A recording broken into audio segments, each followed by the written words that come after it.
അങ്ങയുടെ അറിവിലേക്ക് ഒന്നുകൂടി പറയാം.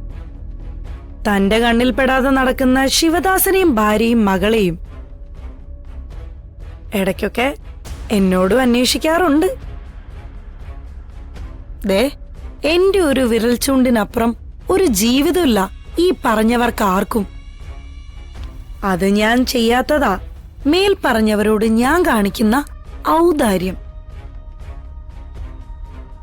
പണ്ടെന്നോ ചോറുവാരി തന്നതിന് ഞാൻ തിരിച്ചു ചെയ്യുന്ന പ്രത്യുപകാരം. ഇനി എന്തെങ്കിലും പാപം ഞാൻ ചെയ്യുന്നുണ്ടെങ്കിലേ അത് അങ്ങനെ തീരട്ടെന്നേ.